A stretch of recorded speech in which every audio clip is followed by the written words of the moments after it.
네, 그렇습니다. 6월 3일 부천 시민 여러분, 우리의 자랑스러운 김문수 후보를 꼭 대통령으로 만들어 주십시오.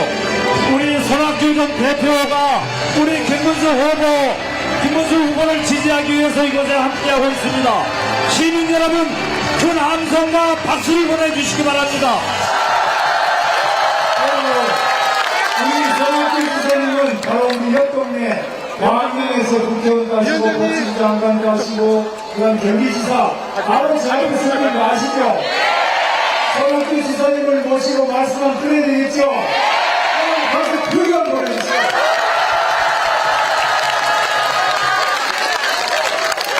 제가 오늘 아침에 김문수 지사, 김문수 후보 지지 선언을 했는데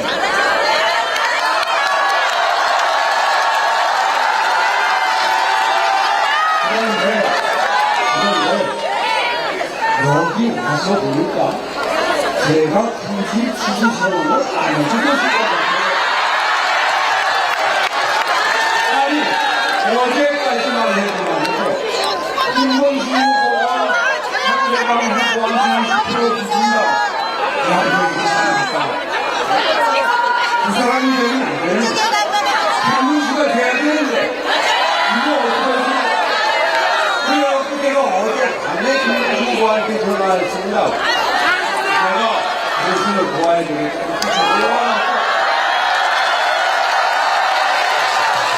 오늘 아침 9시에 김문수 후보가 우리나라 정치판을 바꾸겠다. 책 8장이 선언을 했어요. 오늘 그 행사가 있으니까 거기 나와서 지지 선언을 해달라. 그래서 어제 밤에 결정하고 잠도 제대로 못 자고 아침 일찍 가서 했는데 여기 와서 보니까 아니 김문수 후보가 10% 정도 뒤지는 게 아니라 대통령이 다 돼 있네요.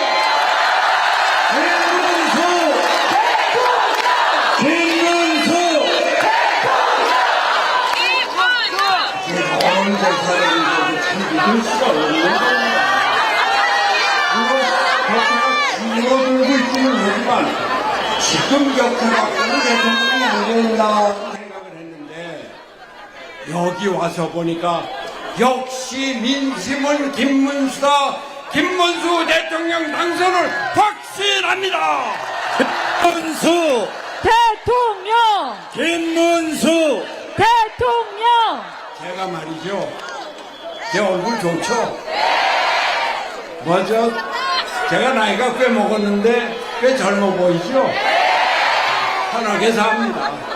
산에 다니고 막걸리 마시고 책 보고 또 그동안 뭐 집안일 못 본 일들도 요즘 제가 설거지 다 합니다.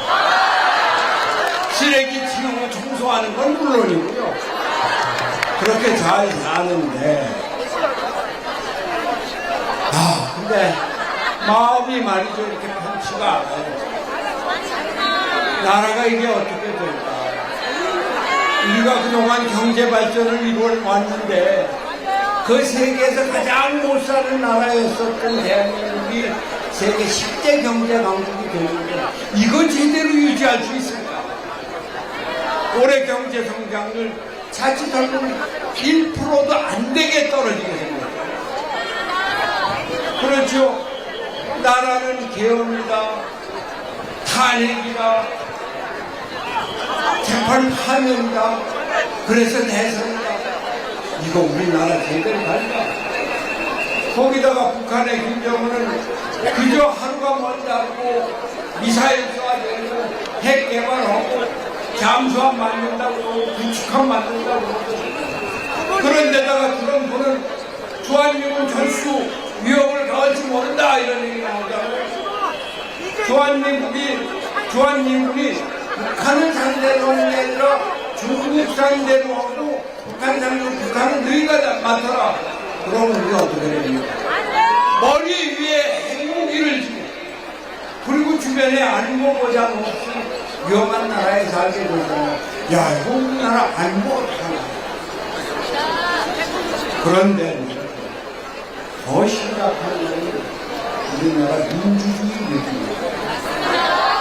김문수 후보나 저나 젊어서 반독재 운동, 민주화 운동으로 젊음을 길렀고 노동운동으로 빈민운동으로 청춘을 보냈어요. 그런데 보세요. 아니 이재명에 대한 재판을 대법원에서 파기 환송했다고 해서 바로 그날로 부총리 재경장관을 탄핵한다고 해서 이 사람이 할 수 없이 사퇴했습니다. 대미 중상 협상이 다 끊어진 겁니다. 근데 그것뿐만이 아니에요. 대법원장을 탄핵하겠다고 해요. 대법원장을 청문회에 불러요. 청문회 안 오니까 대법원장을 특검을 하겠다고 합니다. 이게 뭐랍니까? 민주주의는 삼권 분립을 원칙으로 하고 있는데 의회에서 저희들이 법안을 넣고 3분의 2가 거부다된다고 대법원장을 법원은 저희들 마음대로 판결하고 그것뿐만이 아니라 아예 법을 바꿔서 이재명의 선거권 위반은 아예 죄가 되지 않도록 위증죄 행위를 그냥 제외시켜버린다는 거예요. 그게 법사위를 통과했습니다. 이러니 우리나라가 과연 민주주의가 될지냐 이 걱정 때문에 정말 마음이 아픈 겁니다. 저는 우리나라 이런 대통령도 또 의회와 그 대통령이 충돌하고 이런 게 이제 바뀌어서 좀 정치적으로 안정되고 민주주의가 제대로 돼야 된다 이렇게 해서 87년에 만들어진 한번 문제에 고쳐서 청공항 꾸려나가야 된다. 그래서 개헌을 주장했던 사람입니다. 그런데 마침 우리 김문수 후보가 3년 안에 개헌을 하겠다. 민주주의 이루겠다. 그래서 그래 그럼 좋다. 김문수가 대통령이 돼서 나라를 바꾸는 것을 보자. 이렇게 해서 김문수를 지지하게 된 겁니다. 김문수 대통령! 김문수 대통령! 이 사람이 젊어서는 노동운동을 했지만 우리 사회가 노동운동만으로 불법 파업으로만으로는 우리 경제가 제대로 일어설 수 없으니까 기업하기 좋은 나라를 만들어야 된다. 그래서 보수화로 바뀌면서 우리나라 경제 건설에 앞장서고 이분이 경기도지사를 할 때 판교 테크노밸리 아시죠? 우리나라 최고 첨단 산업 기술 연구소가 있는 데입니다.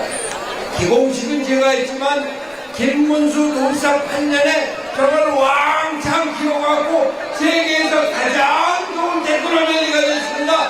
김문수의 능력입니다. 김문수!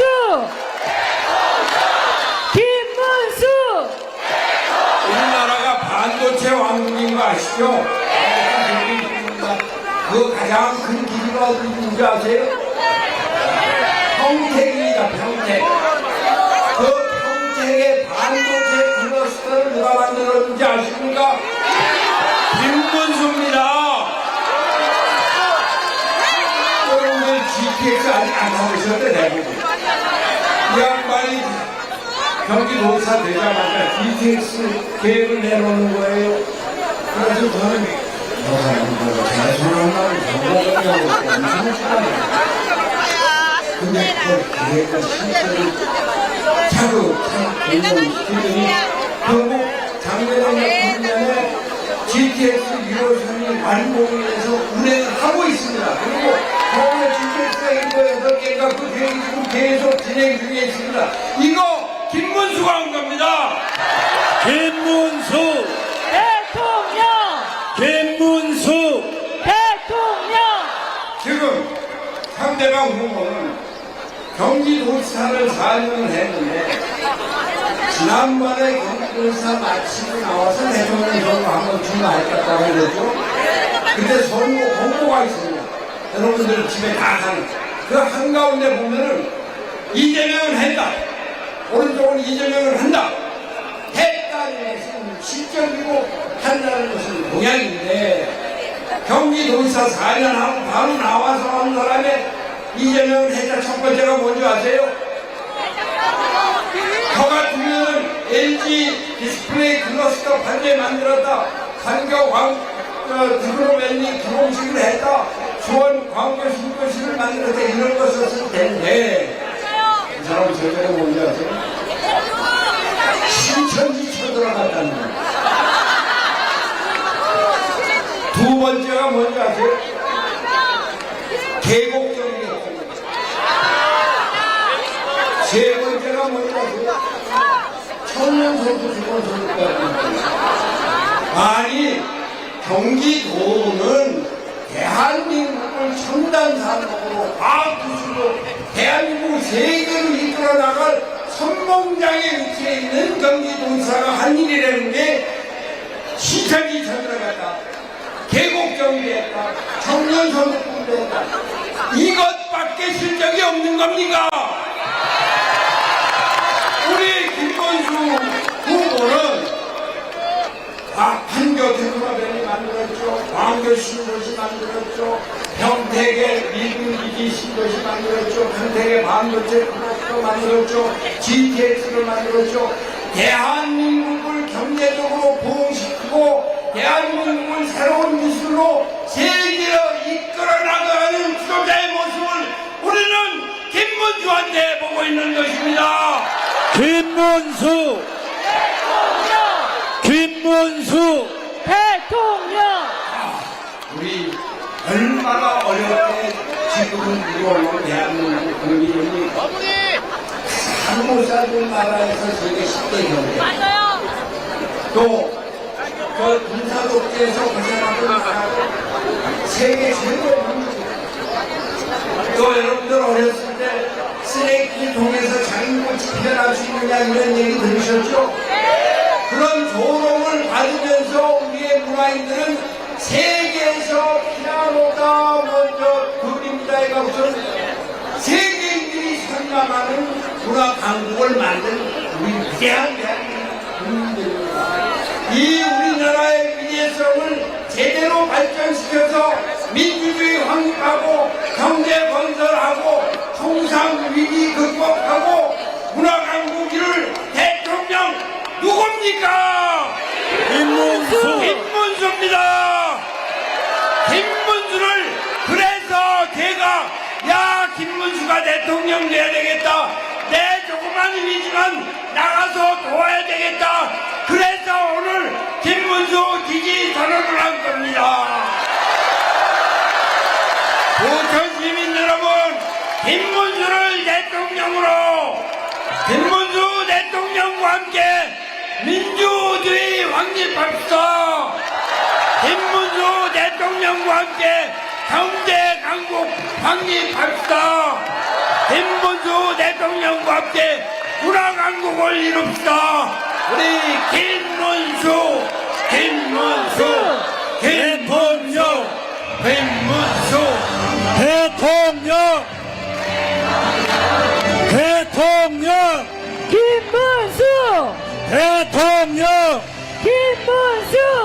대통령 네, 김문수 후보, 국민과 함께 통합과 혁신의 대한민국을 만듭니다. 좌우를 넘어, 세대를 넘어 모두를 아우를 수 있는 준비된 대통령, 부천이 키운 김문수 대통령으로 만들어주십시오. 우리 부천시민 여러분, 다시 한번 큰 박수 부탁드리겠습니다.